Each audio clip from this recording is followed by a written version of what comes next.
Bien-aimés frères et sœurs, vous connaîtrez la vérité et la vérité vous affranchira. Ça, c'est pas moi qui le dis, c'est la Bible qui le dit. Mais moi, je vous dis mieux.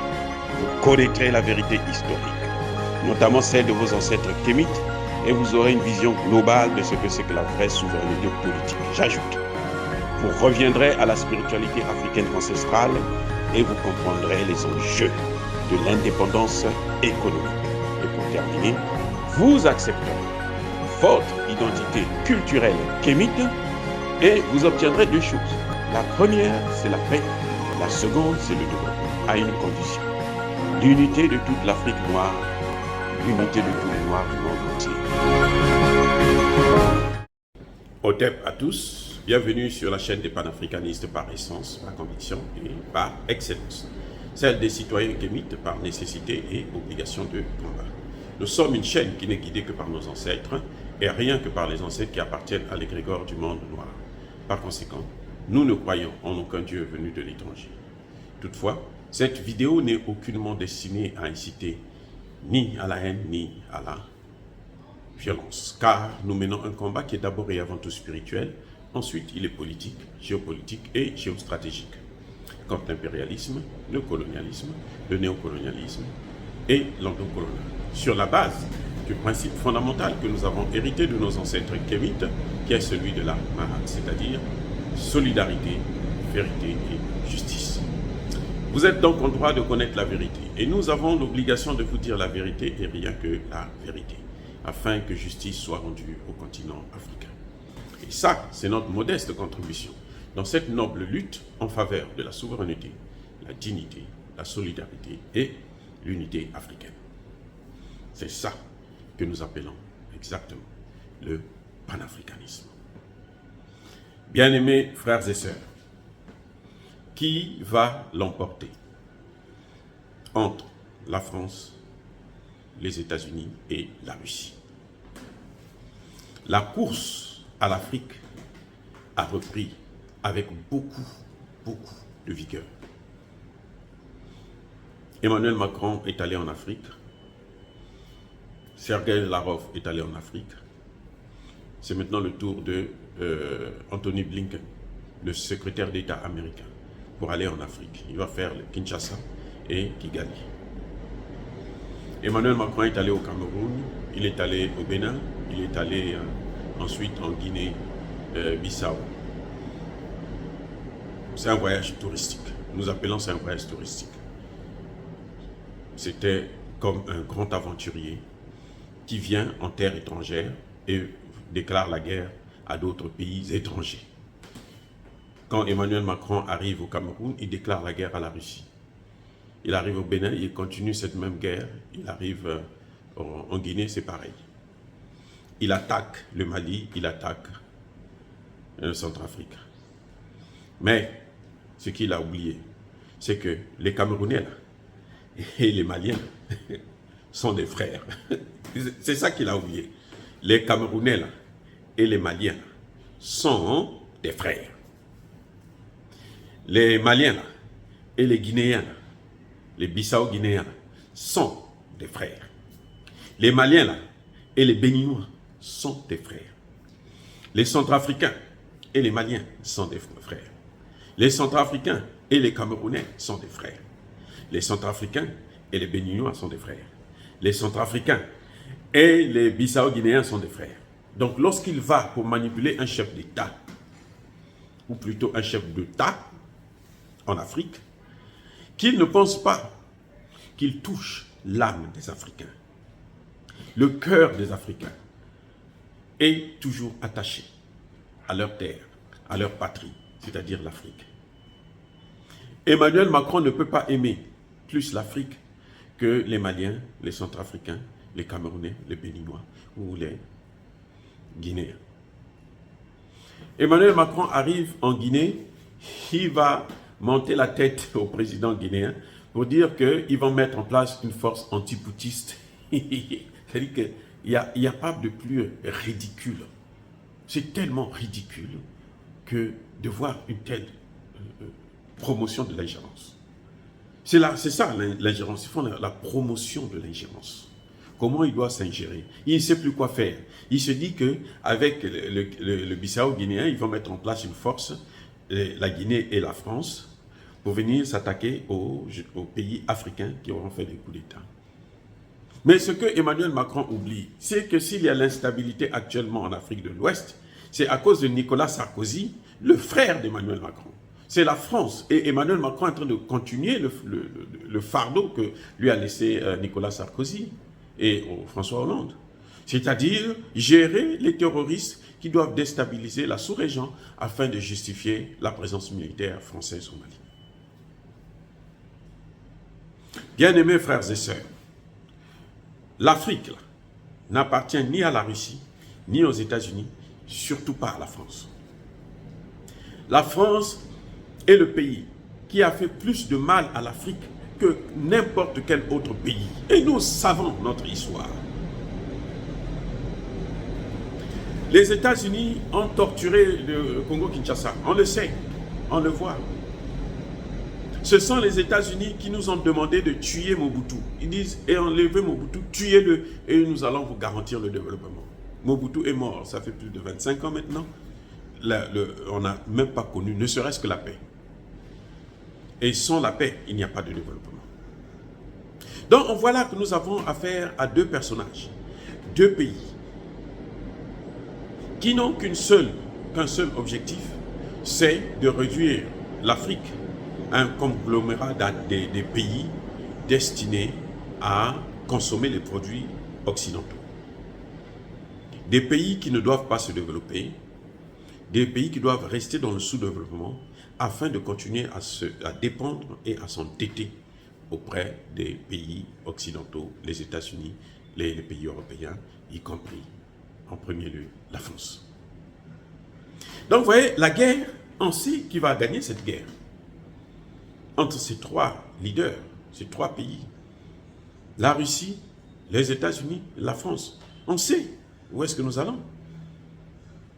Mais il n'y a pas de plus ridicule que de penser que les Africains vont recevoir des coups et passer toute l'éternité à continuer à recevoir des coups sans se poser la question de savoir mais comment je vais faire pour éviter ces coups. C'est-à-dire qu'ils nous donnent des coups, mais ils oublient que nous sommes en train de réfléchir, on encaisse les coups, on est en train de souffrir, on est en train de pleurer. Pleurer nos morts parce que beaucoup de nos ancêtres sont morts. Le plus récent, là, on l'a vu, c'est avec Idriss Déby Itno que la France a sauvagement assassiné. Nous sommes en train de continuer à pleurer. On se rappelle de l'assassinat de Thomas Sankara. On se rappelle de l'assassinat de Patrice Lumumba. Ça, c'était les Belges et les Américains. Thomas Sankara, c'était la France. Idriss Déby, c'est la France. Citez-nous un seul leader africain que les Russes ont tué. Citez-moi un seul. Et nous allons dire, oui, le combat a droit d'être. La lutte a raison d'exister. Citez-moi, citez. Là, je ne vous parle que de l'Afrique.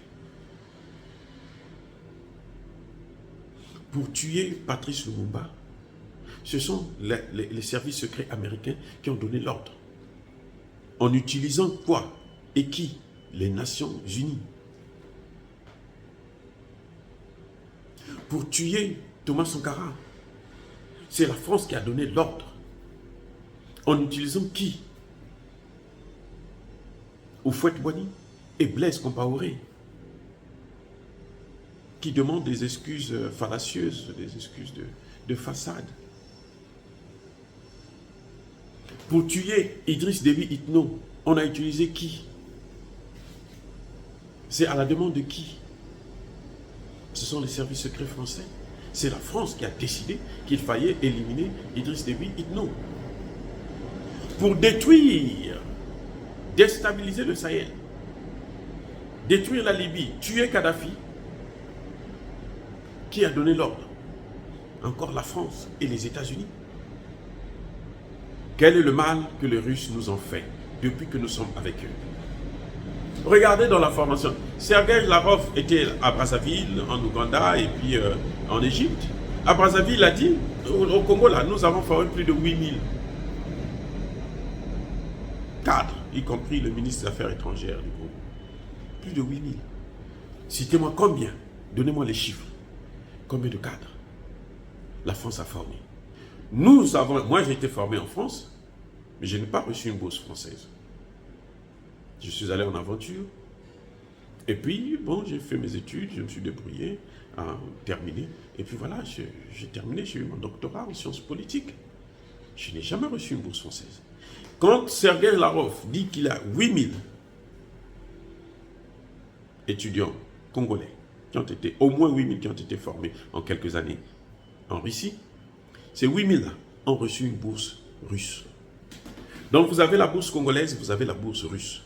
C'est pour ça que vous voyez que quand les étudiants congolais passent 5 mois, 10 mois d'arriérés de bourse, ils ont toujours de quoi à survivre.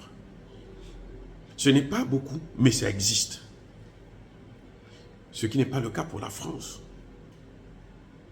Si la bourse de votre pays ne passe pas là, vous sucez des cailloux. Je répète, vous sucez des cailloux.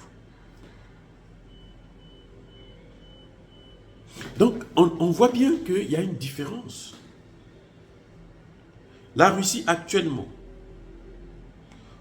accorde au moins 150 bourses chaque année aux étudiants congolais. Ça, c'est seulement les Congolais de Brazzaville. 150. Demandez-moi, combien de bourses la France accorde aux Africains? Aucune. Je dis bien aucune. Les seuls qui vont étudier en France, là, ce sont les enfants des patrons, là, des riches, des voleurs, des dictateurs, des tueurs. Ce sont eux qui prennent leurs enfants, qui les envoient là-bas pour aller étudier. À prix d'or, bien entendu. Parce qu'ils ne payent pas, ce n'est pas gratuit non plus. Ça leur coûte beaucoup d'argent. C'est pour ça qu'ils sont obligés de sacrifier les autres enfants de leur pays pour leurs enfants. Pareil pour les États-Unis. Les États-Unis accordent combien de bourses aux étudiants congolais? Africains. Il n'y en a pas. Les étudiants africains, on les voit ici. Ils se débrouillent. Ils sont obligés de travailler et puis étudier, ainsi de suite. Ceux qui arrivent à tenir, bon, ils s'en sortent avec leur diplôme. Les autres, ils finissent par abandonner. Voilà exactement ce qu'il y a dans les relations entre la France, les États-Unis, la Russie et l'Afrique. Parce que nous avons là deux pays qui mènent une diplomatie de pillage, de domination. Vous voyez? Et un pays, la Russie, qui mène une diplomatie de coopération, d'assistance au développement, à la souveraineté. Et chaque fois que la Russie s'est rendue en Afrique, c'est pour nous aider à obtenir un peu de liberté, un peu de droit. Chaque fois. Par contre, chaque fois que la France vient chez nous, c'est pour nous arracher même le peu que nous avons déjà. On a parlé des indépendances. Elle ne nous a jamais accordé ces indépendances-là. Et pourtant, il y a même des textes des Nations Unies qui le demandent. Mais elle ne nous a jamais accordé l'indépendance. Le cas du franc CFA est assez flagrant. Je ne veux pas en parler encore aujourd'hui parce que vous savez déjà de quoi il s'agit. Donc la guerre entre ces trois pays-là, la course pour l'Afrique, on connaît la finalité. C'est pour ça que nous souhaitons que la Russie puisse être toujours debout. Parce qu'au moins avec elle, nous pouvons respirer.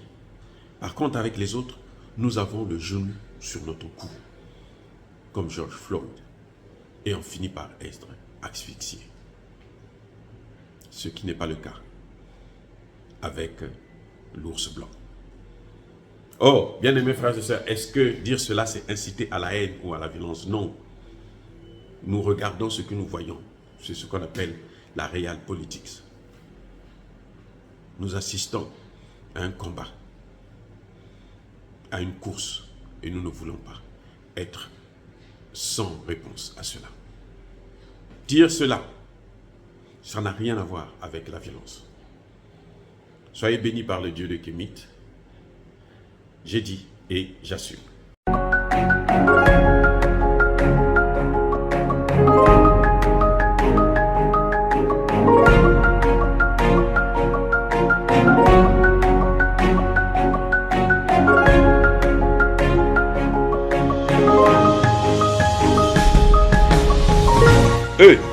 marche par la foi et non par la vue.